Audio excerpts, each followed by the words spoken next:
Hello viewers, today we are going to study about Jean Anouiln, a French playwright. The Lark, that is written by him, which is in English, and in the French it is known as L'Oléetie. Jean Anouiln was born on 23rd June in the year 1910 and died on 3rd October 1987. He was generally recognized to be one of the leading and most representative playwrights of the generations that began writing shortly before the Second World War. At the age of 50, he has produced almost 30 plays, some of them of considerable value in themselves, all of them interesting for the picture they present of man's condition and for the dramatic values that they embody. The first part of the book, which is entitled Dramatic Themes, deals with the major preoccupation of Anouiln's, that is, man's mess, love, money and the social classes. The human mess involves the relationship of the individuals to themselves, to each other, to God or to some indefinite omnipotence and to their past. The love theme is treated and with a notable absence of moonlight and roses. Both love and the question of money and social caste are related to the man's theme and also man's fate and are to a degree an illustration of it. The Lark falls in this category. The second part of his study, entitled Dramatic Values, stresses the way in which Anouiln has handled themes that bear a more direct relation to his dramatic art. The theatre as life and life as theatre. The meaning of realism in the theatre, the function of the characters and the use of myth.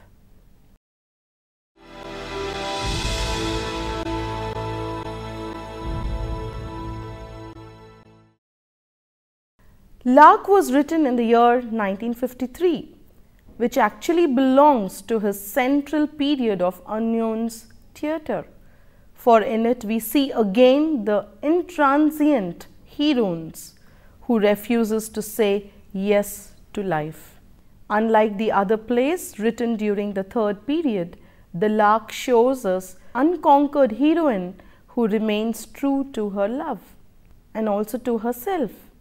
This play is thus linked in a very tangible way with the preceding groups of plays, but at the same time it seems to foreshadow Anouiln's later works. The play tells the story of the trial of John d'Arc, called as John. Hovering above the edges of the courtroom are the various people who have played parts in John's life, and during the play each of them take the center of the stage to relive his scenes with John, for she cannot be condemned until she has played for her judges each of the climatic stages and scenes of her life.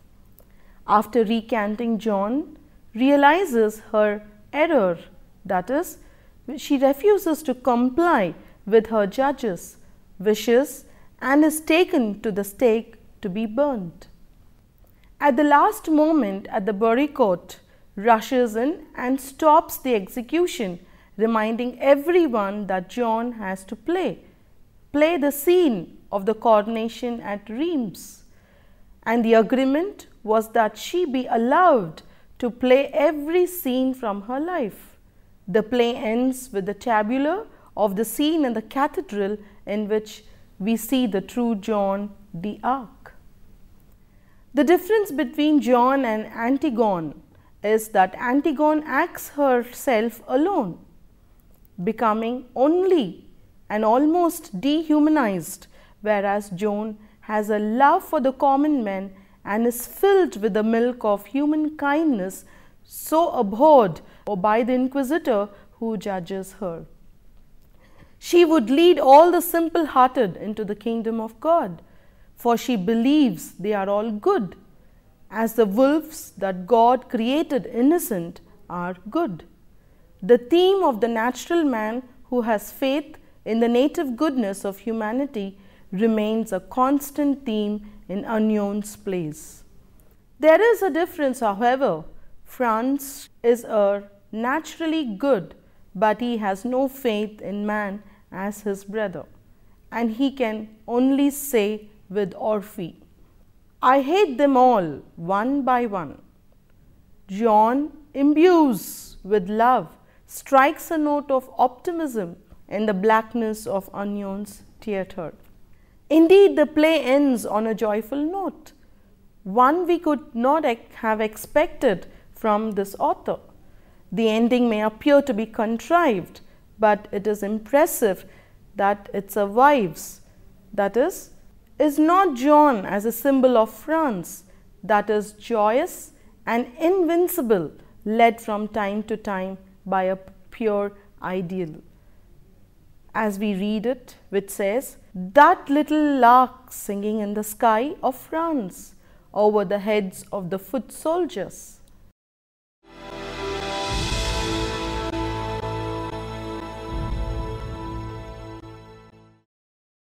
One must not hasten to take this for a theory of optimism, for Jeanne is alone, and opposed to her is not only the power of the church and its organization, but the thoughtless brutality of those very people whom she loves and who have come early to get good seats to watch her execution.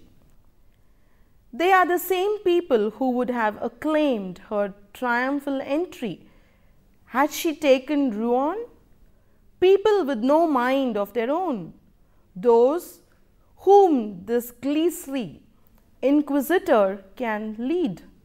The inquisitor represents that aspect of the church which claims to be devoted to God alone, considers man as a conform or as a despicable sinner, and admits nothing that does not conform to its own cruel dogma. This unsmiling, immovable, inhuman force is opposed to the humanity of Jeanne, and it is a formidable enemy for her, just as she is for it. The inquisitor denies all that Jeanne stands for, that is, youth, generosity, and human kindness. One all enemies, and he who loves man cannot love God. No individual thinking is allowed, for this would upset the death-like rigidity of the established conventions. Little girls of mystic bent are given hard work to do, and it is all drowned quietly in the dishwater.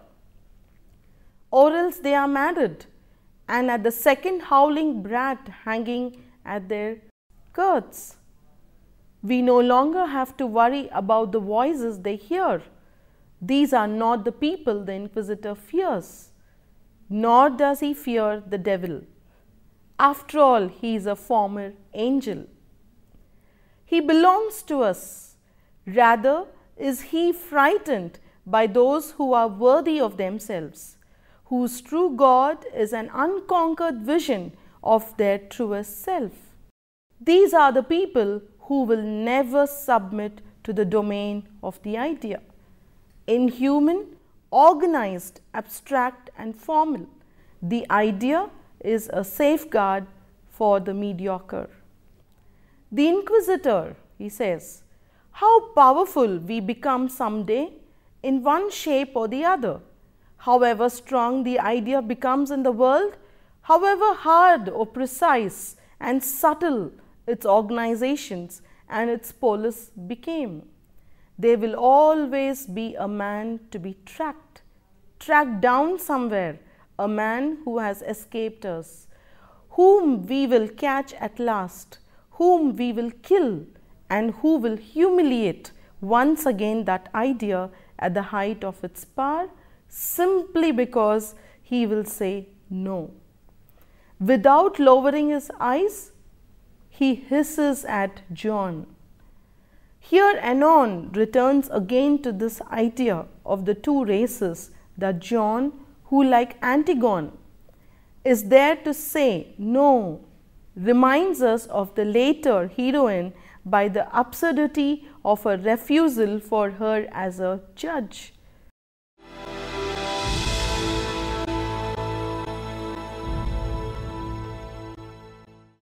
Anouiln, a more human representative of the church than is the inquisitor, points out. She is not an infidel. They all worship the same God, and John acknowledges the church. But she insists, when something is black, I cannot say it white. That is all. Not only is the inquisitor a strong adversary for John, but with his unbending determination and desire for an absolute but empty perfection, he suggests certain aspects of the heroine which might be turned against her.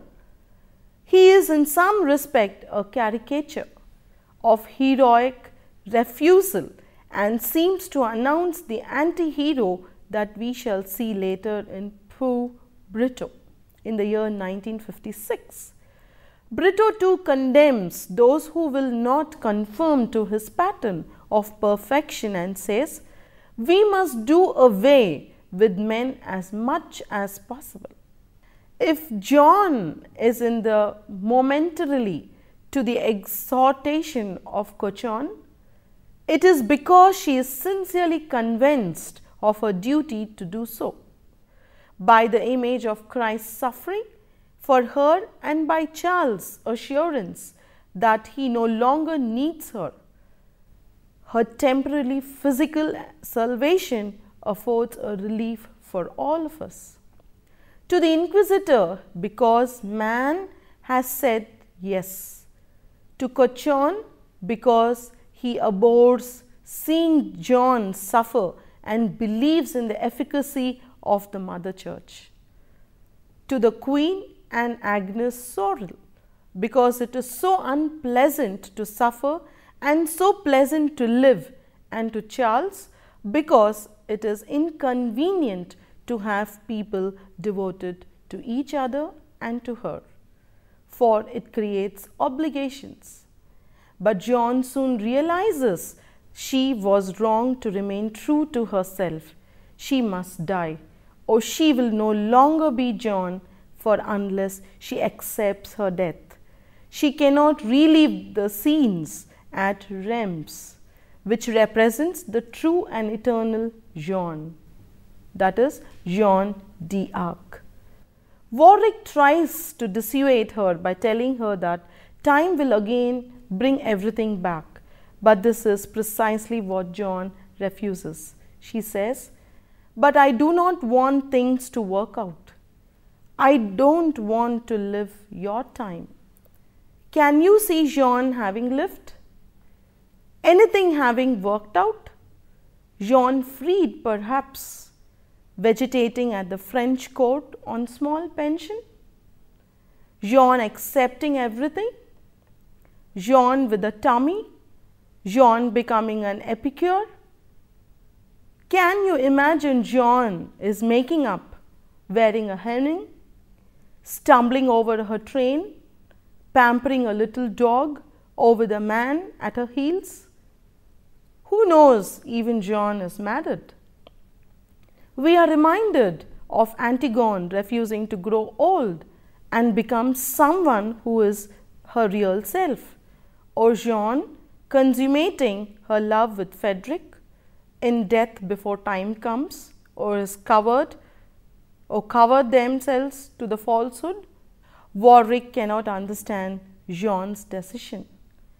In explanation, she adds, there is nothing to be done. We just do not belong to the same race.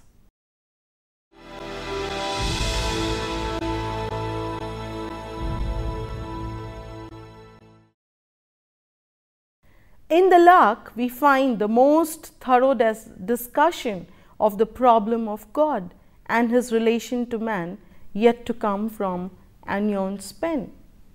The romantic revolt that so many critics have pointed out, particularly in the early plays, was perhaps partly responsible for his refusal to discuss God as such.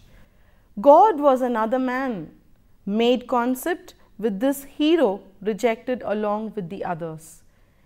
By the time the production of Eurydice, he said, and he had to say this, as we have seen, which is realized, the necessity of dealing at least summarily with the problems of man's relation to a higher power. This does not indicate a turning towards religion. Of course, on the contrary, the plays are still peopled with cynical men and women who doubt the goodness of the radical different concepts of deity. In John's mind, God is the creator of man, and he is alone who has the power to save or to damn. It is he who has made John what she is by sending voices to her, and if she is proud, the responsibility is God's. If only he had let me guard my sheep and spin by my mother's side, I would never have become proud. If God is responsible for Jean, pride, it is difficult to see why he is not equally responsible for not having made Charles brave. Charles says this, all he had to do was give me courage. I was willing enough.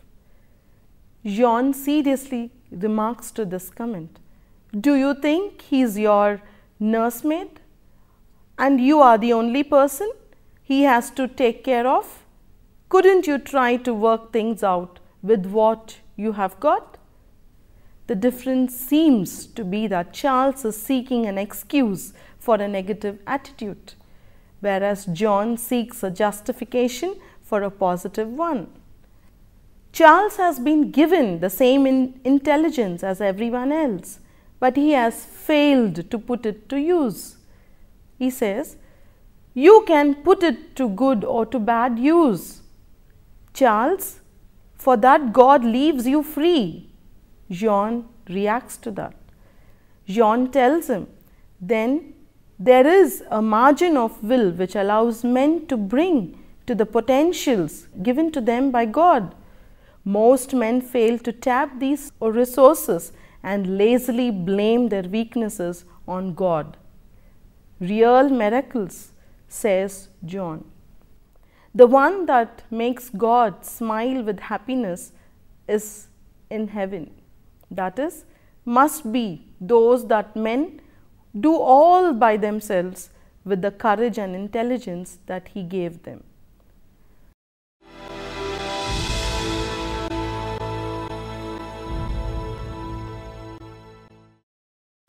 Caution strengthens the cause for determination. We can play our roles. Each one has one good or bad in his turn, just as it was written. How then if Charles rolls it already written? Can he assert freedom? Will he become strong? Either God has given us a role completely in all its details, or else he has given us nothing more than a biological locus which we proceed to develop or to have developed more or less freely. The concept of the role is opposed to any such freedom. That is, on the other hand, we learn that God has confidence in man, and the obstacles we find in our way are evidences of those confidence. God is waiting for man to make the first step, and then he will crown his efforts. Jean's soldiers must fight hard and courageously, and then only God will give them victory. Action is necessary. Prayer is the supplementary. God is dependent upon man as man is dependent on God. In fact, we may go far as to say that God can have no meaning except in as he is related to the mass, for man is God's greatest miracle. To destroy man and leave nothing but the vacuum of God, as the Inquisitor desires, would be taking away from the glory of the divinity rather than adding to its prestige.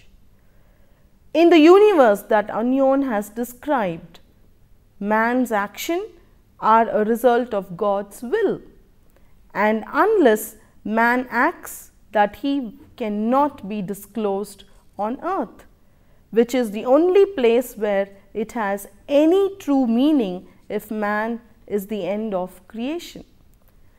Whether God has assigned each man a role or has borne a witness to his confidence by leaving him free before certain obstacles, he is no longer man's overseer. For all practical problems, God has disappeared and man is alone, and John's voice might have been nothing more than fragments of her imagination. Cauchon expresses this with his sentiments. God has remained silent since John's arrest, whatever she may have said, nor we certainly could hear him any longer. We continue with our routine. We have to defend the old house first of all, the large and reasonable human construction which is actually all we have in this empty wilderness. And on that day, God is absent. But it is in this solitude, in his silence of a God who has disappeared, in this animal nakedness and misery, that the man who continues to hold his head high is great, great all alone. The beauty and sincerity of expression in these last lines is unmistakable. It is too much to say they are the summing up of a desperate humanism which is most mature attitude of Anouiln.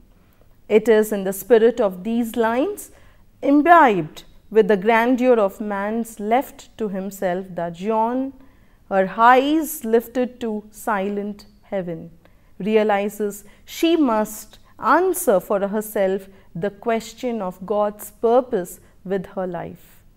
It is with this knowledge that she chooses to die and becomes tough, death her truest self.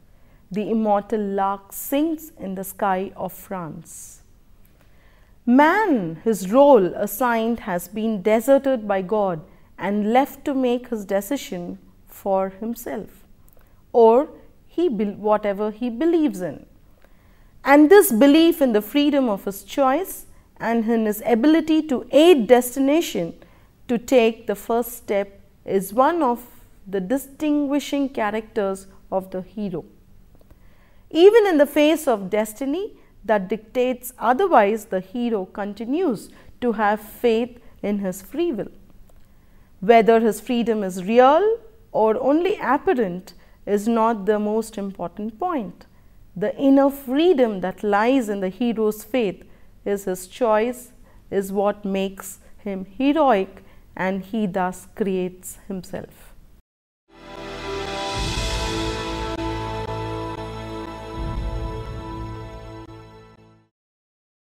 In the Lark, Anouiln makes the poor assert themselves against as they did in the early plays.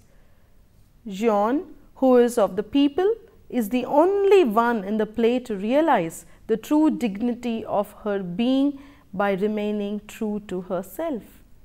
The other characters, particularly the rich, such as Charles, Agnes Sorel, the queens, are content to live on the surface to find life's greatest thrills in the acquisition of a new hen, and Duke Warwick, pleased that John has recanted, tells us how inelegant it would be to have to die under such conditions. Warwick, he says, that would have been, as I told you before, a bit vulgar, a bit common, a bit stupid, to insist upon dying no matter, in order to defy everyone and shout insults at the stark. Jean gently puts it forward by saying, but I am common, I am a stupid. Besides, my life isn't so unblemished as yours, Monseigneur, all smooth and straight. Between the war and the hunt, pleasure and your beautiful fiancé? What will I have left when I am no longer Jean? The true heroes of Anouiln's world are almost poor. In the Lark has shown more than ever the faith in the people. If the milieu of the later plays display signs of wealth, it is because there are no heroes there, or if there are invaders from another world with which the rich are unfamiliar.